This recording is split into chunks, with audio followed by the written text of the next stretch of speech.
Uh, Welcome to the Wolfpacker Wrestling Podcast. Today we're joined with Brian Reinhart, who covered wrestling for the NC State Sports Information Department for 10 years. And special guest today, uh, two-time ACC champion, Jacob Camacho, who's sitting out this year with an injury. And I think it was 2020. Jacob shocked everybody by destroying Jack Mueller, who was a national runner-up the year before and was named the ACC's most valuable wrestler for the tournament. So glad to have you on, Jacob. And Brian, you're going to find out a little bit more what's going on with Jacob. Yeah, absolutely. And Camacho, it's a little bit different. Normally this time of year, we're talking to you, you're getting ready for ACCs, you're getting ready for NCAAs, but unfortunately you had to miss this season. I don't think a lot of fans know exactly what went down last summer. Could you share a little bit about just kind of how you got injured and what the process has been like for you? Yeah, for sure. First off, thanks for having me. I'm looking forward to kind of share my thoughts and insights on everything that we're going to talk about. But yeah, last summer after NCAAs, I kind of regrouped and just went on the freestyle tour of competing. I went to the U.S. Open. After that, I went to the World Team Trials, and then after that, I qualified for Final X to try to get a spot on the national team for Team USA. Um, in between the World Team Trials and Final X, I kind of tweaked my knee at the tournament, the World Team Trials, and my knee was kind of bugging me. But nothing that, every athlete knows the feeling of a knee bugging them. So it kind of wasn't anything that was out of the ordinary or anything like that. And then when I got back from Final X, just training in the summer, pretty much right when the freshmen got in, my knee buckled, and that was kind of the first big sign that something was wrong. I still at that point wasn't anything crazy. I walked out of practice, just a little stiff. About a couple hours later, I was kind of freaking out. I called Kevin Jack. I called a couple guys and called our trainer. I was like, hey, something's not right. Lo and behold, I had torn my ACL. So pretty much went from tearing it 1 week to almost 6 days later going under and getting the surgery. So that was a pretty big culture shock. And I mean, we kind of were hoping I'd be back, but I kind of knew that it was a stretch. But yeah, I mean, it's been a really long road to recovery, but I've kind of embraced this new kind of role that I have on the team, which is probably one of the harder things I've had to do, which is step back as an athlete. And now it's not about me. It's about the team and what can I do to help the guys on the team? Can I be there for them mentally? Can I be a good practice partner for them when I was able to return to the mat? So yeah, it was a different role, but I kind of the only way out is through. So you got to throw yourself into that new role and kind of be that guy that the young guys can lean on, can look up to, and guys that are making their debut, starting at a different weight class, like Jarrett, try to be there for him as much as possible. Yeah. Yeah, I was going to say, you probably could have tried to rush back, but I mean, realistically, it probably would not have been until January anyway. So you would have missed a lot of the season. When the realization came that you had to sit out this year, was that a little bit hard for you? Yeah, it was a very strange, kind of series of events because I was told that at 6 months that we would kind of take all my strength measures, we would do my jumping test, my stability, my functional patterns testing, and I passed all those with flying colors. There was no hesitations. I had been wrestling for about a month and I was feeling great. So I kind of started getting my weight back in check and doing all the right things necessary to put myself in a position to come back. And then I met with the doctor, and he pretty much told me, we're not going to release you till 8 months. 8 months was the UNC match. And I was like, well, it's kind of we're cutting too close now. And then I talked with the head of sports med at NC State, and we had a great talk. And he pretty much told me that professional athletes don't come back, no matter how good they are, until 9 months, 10 months. And even then, the longer the better for those guys. So I kind of took that to heart and was like, well, I want to compete for the next eight years. So I kind of had to look a little bit down the road and kind of take my pride out. wanting to come back this season and kind of really just say, okay, well, the smartest decision is let's get the knee strong, let's heal up, let's get my mind in a spot where I'm itching to come back. And that's what we did. It was weird because I was getting my weight down and kind of got told a few times, yes, a couple times no. And I was like, I don't really know what's going on. And then we kind of figured that it's best to medical. And then I talked to Coach Pat and then Coach Adam, and we really kind of just smoothed things over. We're like, let's gear up. We got 2 more cracks at this. Let's do them right. You joked 8 more years. The ACC thinks you've already been here for 8 years, but I know. what's the plan moving forward for your career here at NC State, wrestling for the Wolfpack, not the RTC yet? Yeah, so I have 2 years of eligibility for NC State University. Definitely going to take those. Want to bring back a team trophy and a national title, individually and team-wise. I want to really instill this culture that we have to the young guys coming in. Now that I'm kind of on the older side of things, and looking forward down the road. I mean, I want to compete in. I want to make a run at world teams and Olympic teams, and I want to wrestle for. I want to stay here in Raleigh, ideally. So kind of not looking too far down the road, but as far as my career, I want to finish out my career at NC State, and then I want to start looking to the next level and join the ranks of Gwiz. Nick Wisdowski, and bring home some world medals and try to make an Olympic team. I mean, that's the pinnacle of wrestling. And I think through my recovery and having to take a look at everything from kind of a third perspective and the bird's eye view, I realized this is what I want to do. This is my gift. This is my way to connect to younger kids and kind of inspire them. And this is just something I love to do. And I'm going to ride till the wheels fall off. So I saw some news break that you're going to be in the U.S. Open in Las Vegas coming up. So I assume that you're back in the room now. How has training been? How's the knee going? Any reservations about just getting back out there and going, full speed? No hesitations at all. I am going to compete in the U.S. Open at the end of April, and I'm really itching. I mean, I'm sure when I get out there, it'll be business as usual. Nerves will be there, butterflies, but that's all good for me. It all means I'm normal. As far as training, I mean, I was back building my foundation wrestling-wise probably around 5 months. A little over 5 months was where I got back in the room, started focusing on literally the basics. It was like I was learning to wrestle again. But like everybody was telling me, you're not going to forget how to wrestle. You're not going to forget. Your instincts are going to be there, and 5 months off might not be the worst thing for me. So I actually was fully rested mentally and physically. And when I got back to kind of a high pace, high drill, I found that through all the rehab and all the strength stuff I've been doing and the very, very finer details, I became a better athlete. I became more aware of my body. I became more aware of angles in wrestling. I became a student of the sport, and I was able to detach. And when I wrestle now, it's like I'm able to put myself in a chess match where I'm seeing 2-3 moves down the road, as opposed to just kind of flying by the seam of my pants and really just kind of feeling things out. Now it's a chess match. It's having a lot of fun, and I've got no hesitations. And I truly believe I'm way better than I ever have been because of this. I can only imagine that notebook is even more filled now because you really wrote a lot of notes. Yeah, I've been through a couple. Yeah, I met with Adam every week, and we watched film every single week. We broke down the most minute freestyle, the most minute folk style. We picked at my wrestling, what I do well, what I don't do well. I became a student. It was kind of like I was a freshman in high school again, falling in love with the sport, and couldn't do it. But my brain was the only thing that worked at the time. And I strengthened that muscle as much as I could. And that's probably what has gotten me to the next level is my brain now. Now, I was just checking real quick.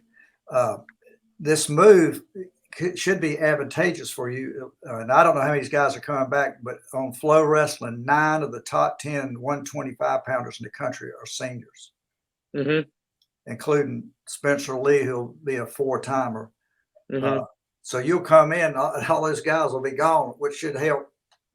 Yeah, no, your it's advantage. definitely it's good timing. I mean, even just getting to the NCAA tournament, you gotta put together a tournament of your life. No matter who's out there, everybody brings their A game. Nobody's gonna lay down for you. Nobody's gonna roll over for you. Um, I mean, part of me really wanted to wrestle this year because it was so stacked. I mean, I felt how good I was. I felt how good my timing was. How much stronger I've gotten in the past 6 months, and I knew that healthy me could give a lot of those guys a run for their money. And I still want to wrestle guys like Spencer Lee. I mean, that's what I live for. I live for that challenge. I want somebody to kind of bring me to the edge and see what I'm made of. But I'm not worried about that because everybody's improving. Everybody's got something to prove, and there's always something. There's always somebody, and that's kind of what keeps me trying to stay ahead and kind of try to outwork everybody as much as I can. And I've learned different ways to outwork people without having to kind of put your body through the ringer. I think turning towards your teammates a little bit now. Yeah. Very exciting weekend. The ACC championships this Sunday, Reynolds Coliseum. NC State's won 4 in a row. You've been here for 4 years. Every year you've been here, you guys have raised that team trophy. What kind of pride is it for the Wolfpack to win the ACC title like they have been? Oh, it's awesome. It's one of the best feelings to go out there. Last dual meet of the year, you put it on the line with your teammates, and as a team, bring back a team trophy, whether it's a co-team trophy or a team trophy. That's always sweet. But then going into the ACC tournament postseason, I mean, that's what everybody lives for. That's what everybody wrestles for. And almost at this point, it's kind of just become an expectation. You go out there, and the expectation is to go out there and to be you, to be that wrestler from NC State. Winning the ACCs is awesome, but that's just a byproduct of the groundwork that we've laid. I mean, from the laps on the track in early September to the long lag goes in October to sacrificing a Thanksgiving break. I mean, these guys that were starting, they didn't go home for Thanksgiving. They stayed back and they trained, and it's not an easy thing to do by any means. Most of the teams in the country are going home. They're seeing their family. They're enjoying good food. These guys were training that Thanksgiving day. These guys were waking up, going to practice at 11 a.m. that next day. I mean, it's the winning the ACCs. It's such a good feeling. Not necessarily because it's a win, but because it's proof to our culture. It's proof to what we do in the front end. All the training we've done from the moment the season ends all the way to that next ACC tournament. I mean, it's really at this point the expectation is just to go out there and represent NC State to the best of your abilities, and if you do that, good things will happen. So this year, very tight race. NC State, Virginia Tech at the top of the conference. You can't forget about Pitt, 4 number 1 seeds. Mm-hmm. UNC has a couple really ranked guys. Duke has a number 1. UVA is always strong. So it's going to be a great tournament. What has the mood been in like for practice this week with the NC State team? Guys are itching. They are itching to go out there and to compete. And everywhere from 25 all the way up to heavyweight, at least in my eyes, everybody looks like they just wanted to be here already. They're focused, they're lasered in, and they're just excited to go out there and compete. I mean, the coaching staff has done a great job as always with getting these guys ready to go. And I'm excited. I mean, NC State, Virginia Tech, the rivalry, it never ends. So it's really fun going out there for the AC tournament because it's like this one's for all the marbles. Everybody forgets what you did yesterday. Nobody cares what you're going to do tomorrow. It's all about what you do today. And when Sunday comes, it's going to be the only thing that matters is that day. And it's going to be very fun to watch. I mean, I think that the way we've been training, the way that the guys have been in the room, everywhere, everything from their moods to the way they've been training to managing their weight. I mean, all the boxes are checked. Now it's just time for them to show up and throw a singlet on. This might be a hard question for you because you really haven't been in the situation. Mm-hmm. And I think like a guy like Trent's a good example. He's not really wrestling for that NCAA bid, but some of these other weight classes, these guys need to perform well at this tournament. Does that factor into a wrestler's mind, do you think, at all? Or is this more about the ACC than it is about the NCAA right now? I think it definitely does factor in. I mean, I think that for anybody, I mean, there's always a little bit of every you're always going to add a little bit of pressure yourself. I mean, especially with that bid on the line. You know it's there. You know you want it, and I think at the end of the day, it's really just managing your focus. I mean, are you focusing on the intrinsic the extrinsic things, or are you focusing on what you can control? Um, I think guys that are fighting for that allocation, I mean, all they got to do is just show up and wrestle. You show up and you wrestle hard for 7 minutes, good things happen. Um, I kind of like the quote of that I read one time. It was like sometimes competing is like the art of forgetting. You got to be able to forget about the allocations, forget about the outcome, forget about the fans, and just focus in on the task at hand. So I think that does play a little bit of a factor. But if anything, for our guys, it's just added motivation. It's added motivation to get that bonus point. It's added motivation for a big mat return. It's just a little bit of a chip on the shoulder to go out there and compete. When your matches against Pitt and Virginia Tech, 8 matches went overtime, and NC State won 7 of those. Is that something from your culture or something you practice? Yeah, that's strictly our culture. That's a never say die attitude. That's I'm gonna wrestle to the final whistle. It could be 3 periods, it could be overtime, it could be a 20-minute go in the room. Guys aren't gonna stop wrestling until they get that last takedown. I mean, there have been countless times when somebody gets a takedown and it's the quote unquote last go, but they might not have it and say, no, we're going again. Like I want another one.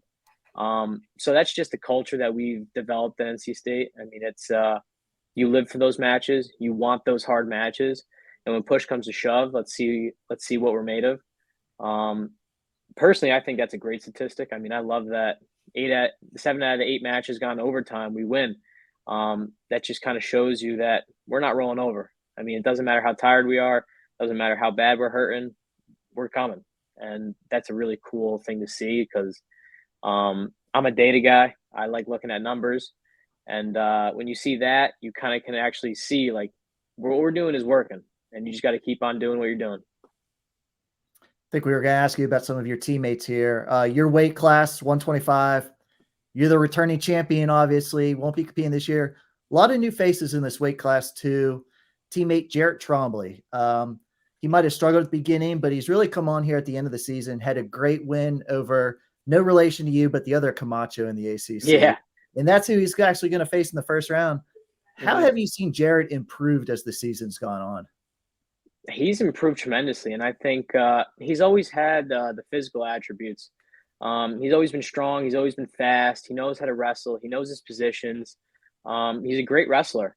And I think in the beginning of the year, I think it was probably the first time being down to 125 every week for a while, so that probably was tough.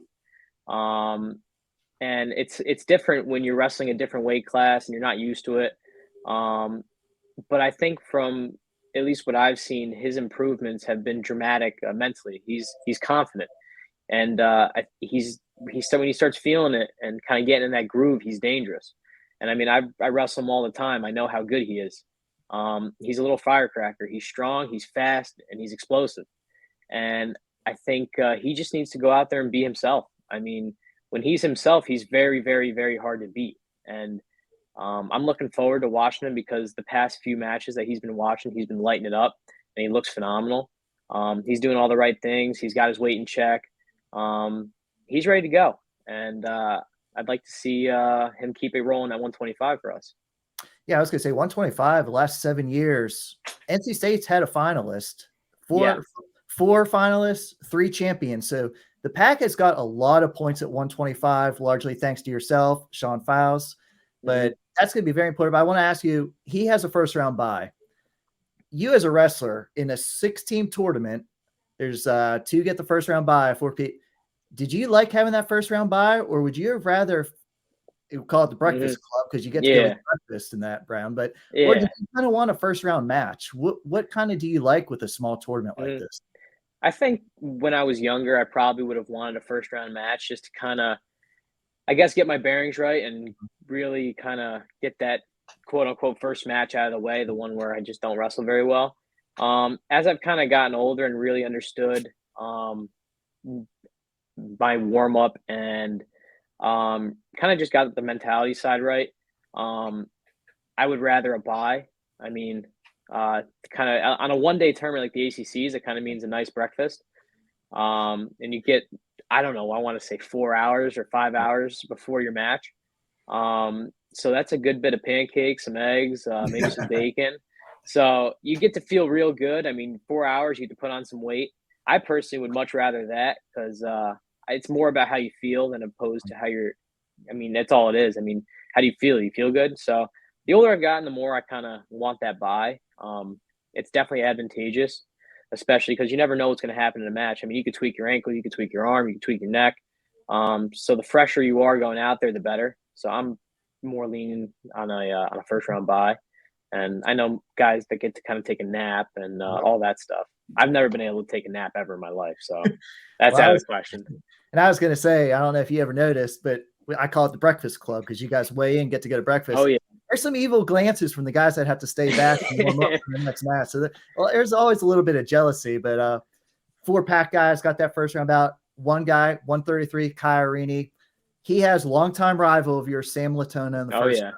If Kai gets past that first round in the semifinals. Yes. You faced Latona so many times. What does kind of Kai have to do to beat a wrestler like Latona? I think Kai's just got to use his speed, use his athleticism. That's going to be something that is going to be very hard for a guy that like Sam Latona to handle. Even at 33, he's big and cutting a lot of weight. So, I mean, he's going to be pretty big that day, but I think Kai's also cutting a little bit of weight.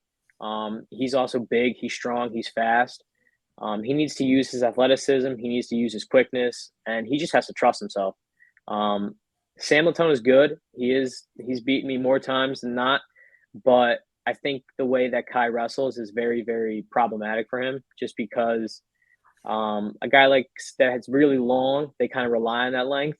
And when you take a quick, explosive guy like Kai, it kind of negates that length. And when you're able to create angles and move, and once you start feeling your groove, it's very, very hard to stop a guy that's that fast because it's like you don't know when he's going, so you're always on edge.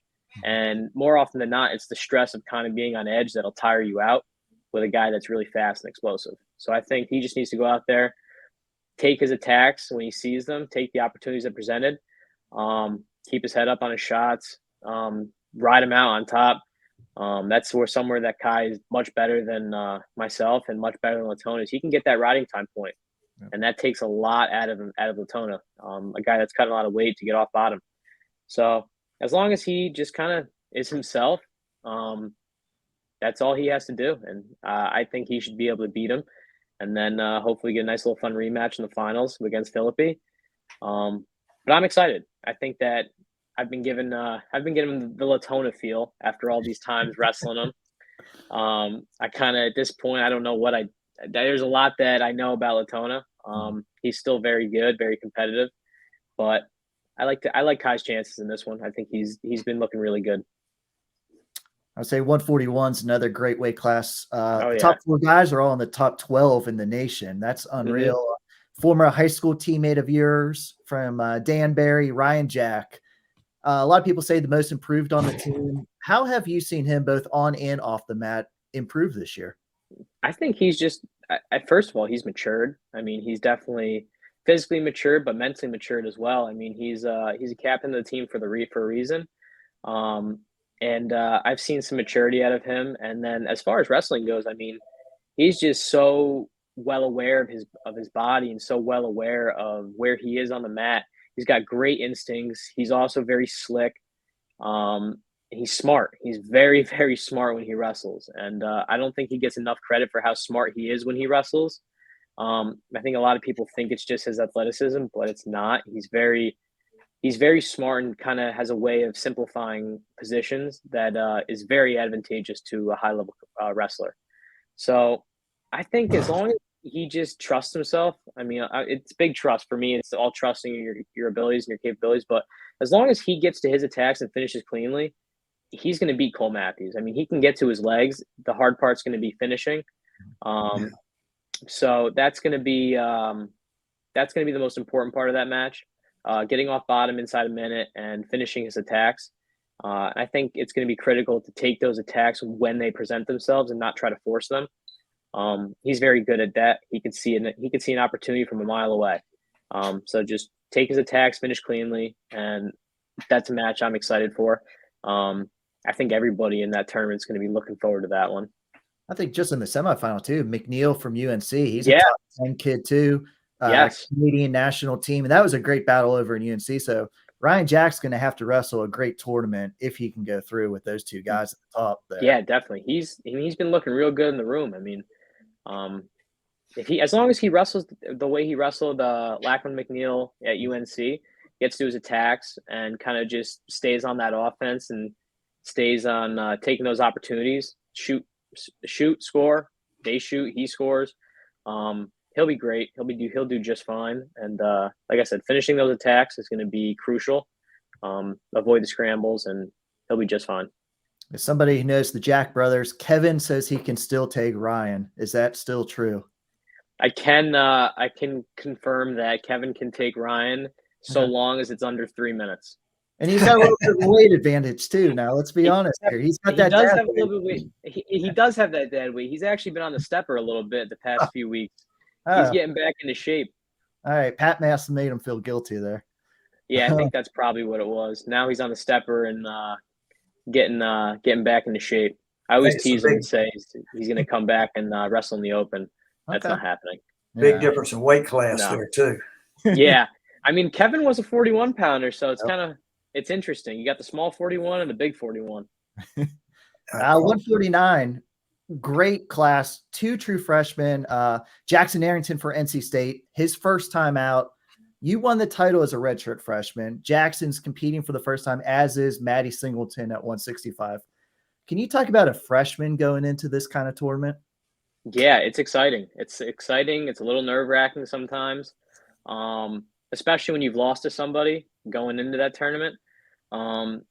It's all about frame of mind. I mean, as long as you kind of just look at that match with Jackson and Henson, and all Jackson has to do, I mean, he's been doing it the past 4 weeks ever since that match, is tighten up his offense, tighten up his defense, and trust his own attacks. He's been looking phenomenal in the room. He looked phenomenal the past few matches.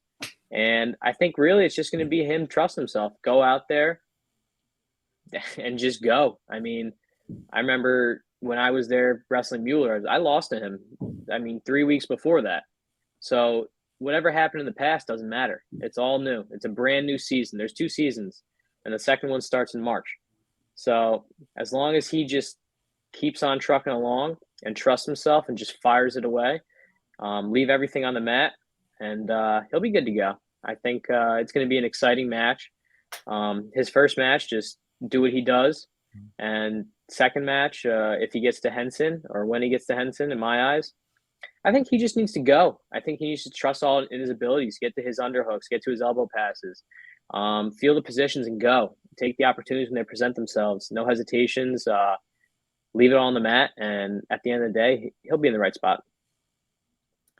Does the team look forward to a matchup like Ed Scott, Bryce Andonian, like all the national writers do? Yes. I think everybody kind of looks at that and they're like, it wasn't probably the smartest match that Ed wrestled against Andonian. And I think Ed's the kind of guy that eats at him. I mean, he's a competitive guy. In the room, he is competitive, and he wants to take your head off. So I think that match with Andonian definitely sits in his mind. And it definitely doesn't sit too well with him, and that's going to drive him. And that has forced him to make some adjustments, tighten up some things, tighten up screws. And when he goes out there against Andonian the second time, I mean, that's going to be a very, very fun match, and I'm looking forward to seeing him right the ship. I would love Ed to kind of get that one back and then get his rematch with O'Connor.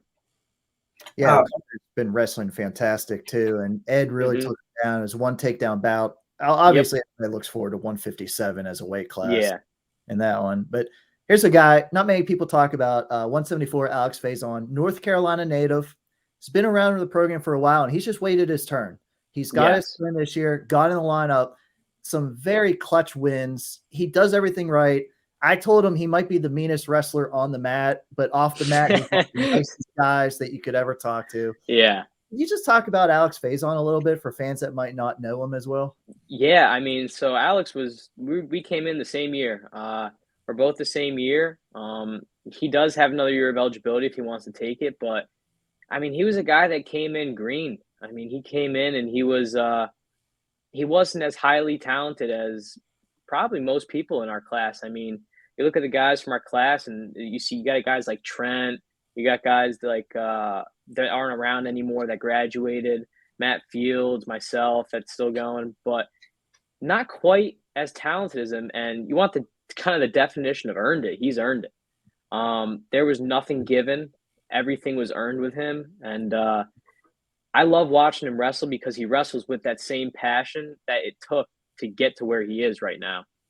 And I don't know, for me, when he beat Clay Loud, that was awesome. I mean, I was in the stands freaking out for him.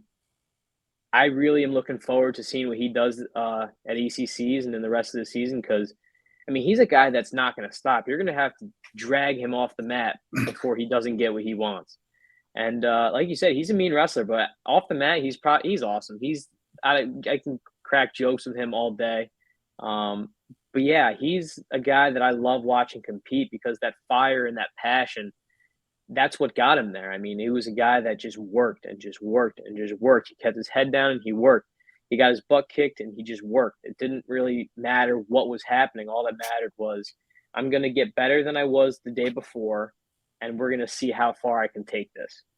And he's taken it pretty far, and I'm super excited to watch him compete. I mean, especially him being in my class, and I know him really well.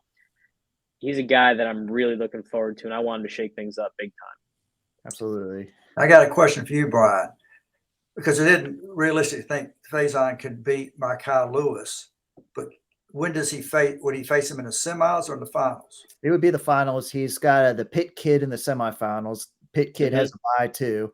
And that was a one takedown bout, overtime, very tight. Yes. Faison got that great takedown. So that's going to be a great battle in the semifinals. Yeah, that semifinals is going to be phenomenal. I mean, I'm looking forward to that one too because that was a nail biter. Yeah. As a spectator, those are the ones that you really want to see, those nail biters that go to the last second. As an athlete and as a teammate of Faison, I want him putting up 10 points. Oh, I mean, I want him kind of just emptying everything. I mean, we have a saying sometimes we use empty the clip. Just let it all go. Let it fly. And I'm looking forward to his semis. And then against Makai, I mean, the beauty of wrestling and the beauty of sports is anything can happen. I mean, there's literally – I don't think anybody thought who was it? I didn't think anybody thought Clay Lau was going to catch Hayden. Yeah. I mean, it's a crazy situation, and Hayden wrote the ship 100%. But that's the beauty of wrestling, and anything can happen on any given Sunday. I mean, that was kind of you just got to just trust yourself then. I was going to say, you can even take your situation. You had Mueller. Yeah. You caught him in that 6-point move in the first period and just controlled the bout after that. Yeah, I mean, wrestling's a matter of milliseconds. I mean, how well do you know each position, and are you willing to take a little risk? High risk, high reward. And sometimes you get burned, sometimes you get paid for it. So I think Faison just needs to wrestle with that fire, wrestle with that passion, and just know anything can happen on any given Sunday, literally. What about a guy like Trent? Everybody knows he's the team leader. There's a lot of team leaders. Some of you guys aren't as loud. Trent's very loud. Yeah. How do you guys feed off of Trent's energy?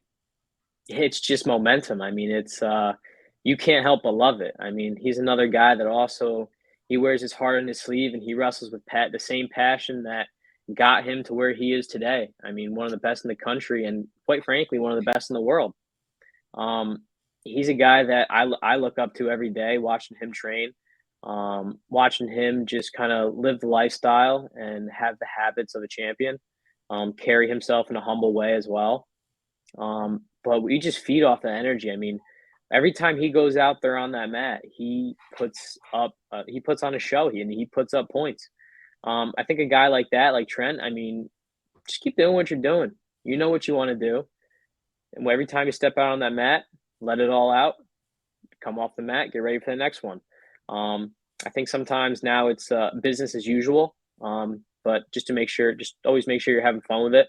I'm sure he's going to have a great time wrestling in Reynolds for ACCs, and he'll just do what he does best, and he'll put on a show for everybody and all the fans. I know what he wants. He's got his eyes set in March, but he also does a great job of staying in the moment. I think just our team, we feed off him. I mean, that's our fearless leader going out into battle.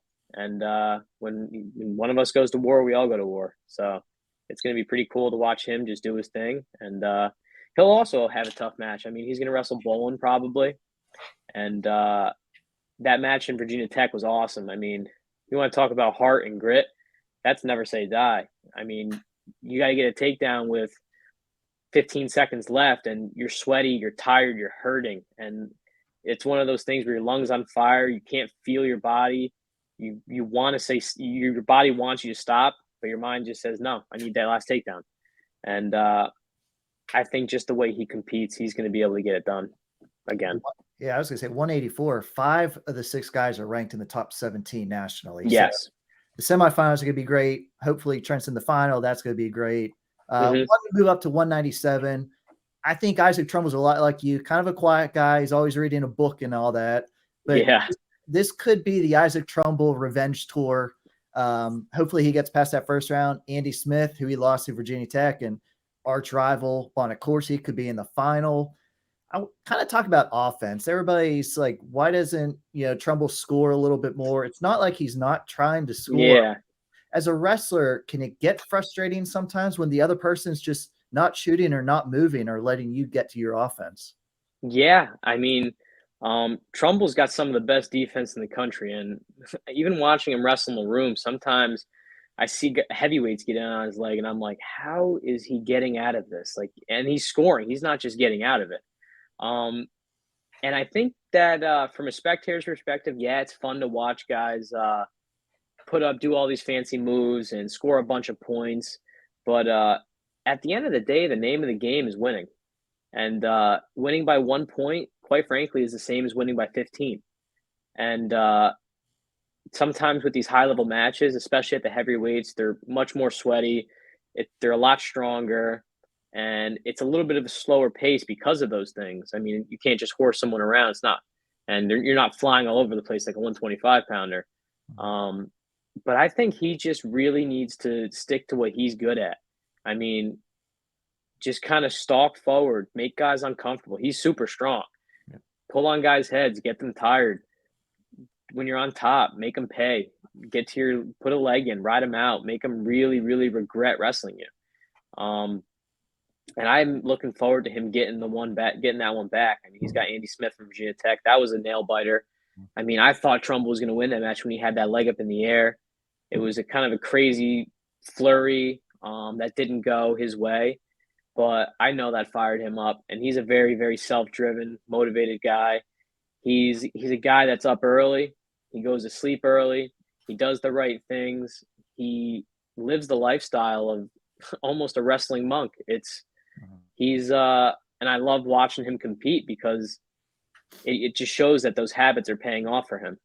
And I just think he just needs to go out there and just do what he does best. Make guys really regret wrestling him. Make them really tired. Make them make their mistakes. Isaac's not going to make mistakes, nor should he. And he doesn't need to put himself out there because there's no need to. He's so good in his positions, but if he needs to score, he also can.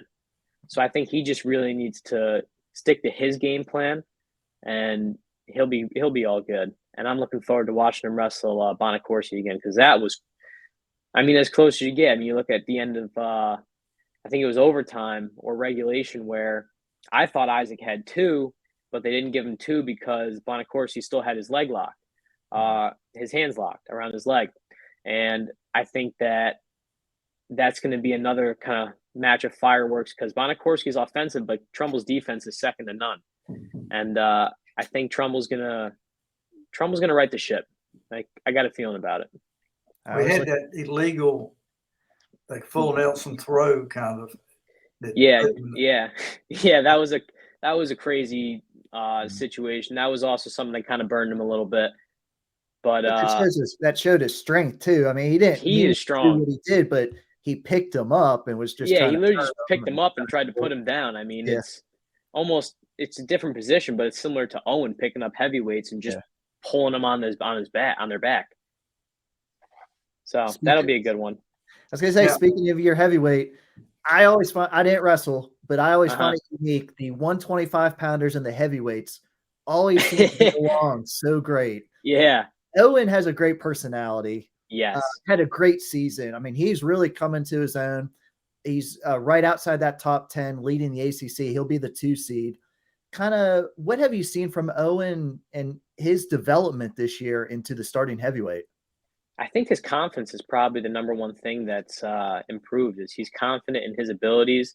He's confident in taking his attacks. I mean, I think there's a big difference between a high school heavyweight and a high school 220 and a college heavyweight. I mean, you're talking about guys that are big enough and strong enough to play in the NFL. I mean, it's some of these guys are playing football as well.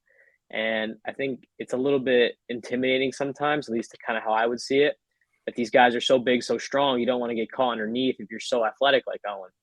But that's also his biggest strength. And you see it, and he's really been able to put together his style, and he's very confident in it. And the confidence of, I think, of the match against Pitt when he was in the middle with 30 seconds left in overtime, and he's pumping the crowd up, like that's something I've never seen before in a wrestling match, and I loved every second of it. I mean, I was kind of like, you better get the takedown now, but that was really cool. That was one awesome moment, and he just needs to be confident in his abilities, be athletic, and he's also super strong. I mean, the numbers he puts up in the weight room are crazy. Like, that's a guy that he loves to lift, he loves to wrestle, and loves to compete and pump the crowd up too. He's a fan favorite now. Yep. Who's the number 1 seed in that weight class? The kid from Duke. Yep. Okay.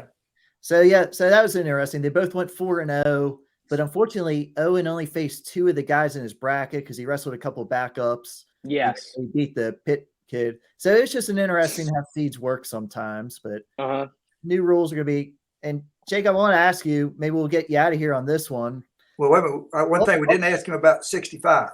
Maddie. Oh yeah, Maddie Singleton comes up from Georgia.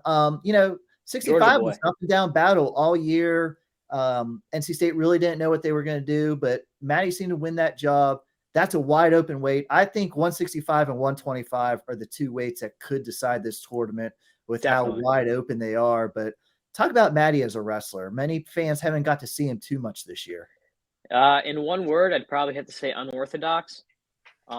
He's got an unorthodox style. He likes to go upper body. He likes to he's very, very comfortable with guys and on his leg.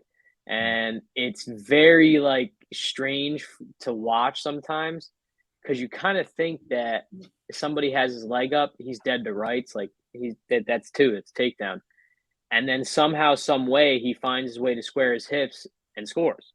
I mean, you saw it in the Virginia Tech match against Brady, where I'm sitting there in the corner, like his legs up in the air. I'm thinking worst case scenario, like we got to get into a scramble. Like you got to cause something. Next thing I know, he finds a way to get his hips down to a basic sprawl and scores takedown for 2 and wins the match. He's got a very, very unique style, and I think he just needs to use that to his advantage. He's been making some adjustments in the room, just very, very minor, basic adjustments to put himself in a position to kind of come out on top. And he's been doing the right things. 165 has been a different weight for him.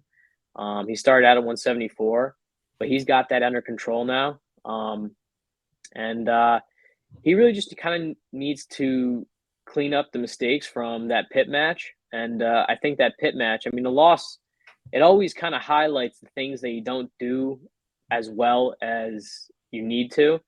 And that's always, at least in my eyes now, it's always a good thing. Like, you want to look at those things, and whether it's in the practice room or in a match, and you want to see that, you're like, that's how I'm going to get better. Like, that's how, it doesn't really matter about beating the kid you lost to, but about beating yourself from that match and constantly getting that improvement going. And that match with the Pitt kid, all those crazy scrambles and weird positions, that kind of just, it's really all it did was kind of give Maddie some feedback. I mean, and Maddie's a very smart wrestler. He knows where he's good. He knows where he needs to be. I mean, there's a reason why he's got that spot right now, and there's a reason why he's having success. And he just needs to continue to use his skill set and advance. And at the end of the day, just kind of with a guy like the kid from Pitt, stay basic, stay home, finish cleanly, try to control the hips as much as possible to negate the rolls. Kind of just got to be very, very fundamental. And as long as he does that and sticks to where he's good, he's going to do very, very well. And I think he put himself in a position where he can win that weight class. Yeah, I was going to say, true freshman, he started at 174, was asked to go down to 165, and then asked again to burn his red shirt. What kind of respect did he earn in the room from you guys? A ton. I mean, just the fact of there was no real questioning. It was, yes, sir. Yes, sir. I'll do it. I will do it. And I'm sure there was more kind of to the conversations of, I'm sure there was a little bit where maybe he wanted to do something. I'm not sure. I don't know what happened in those conversations, but he's a guy that kind of was just like, you need me to do it, I'll do it. And whatever the coaches told him to do as far as getting his weight down, he did it. And whatever they needed, he did it. And he needs to do extra stance of motion after practice, he does it. I mean, he doesn't complain. And a lot of the stuff that he's had to do is not easy. It's not easy starting at one weight and going down to the other in the middle of the season.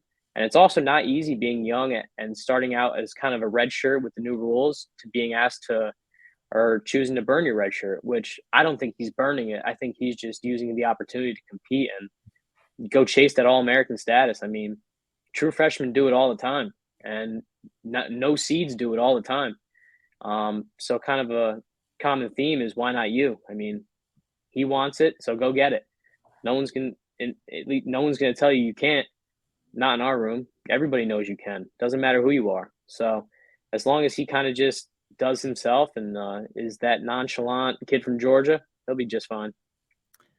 ACC Championship Sunday. Unfortunately, you won't be competing, but you'll definitely be there. Yes.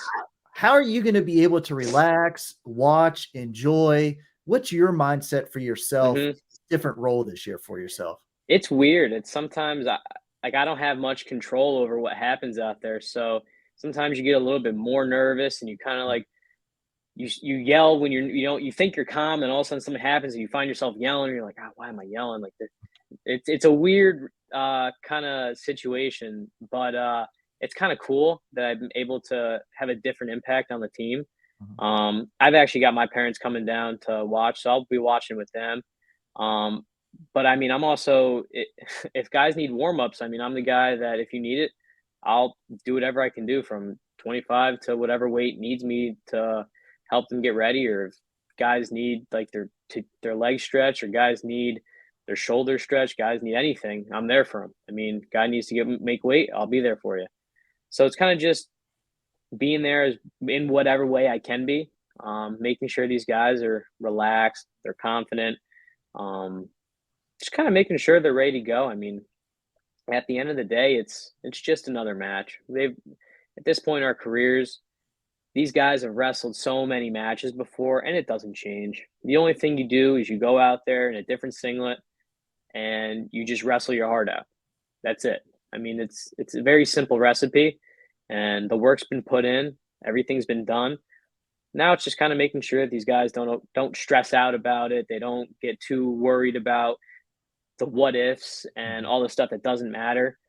Just keep them warmed up, keep them hydrated, keep them happy, keep them excited, and the rest will fall into place. Jacob, now, I was going to say, go ahead, Stu. Well, I got two questions for you.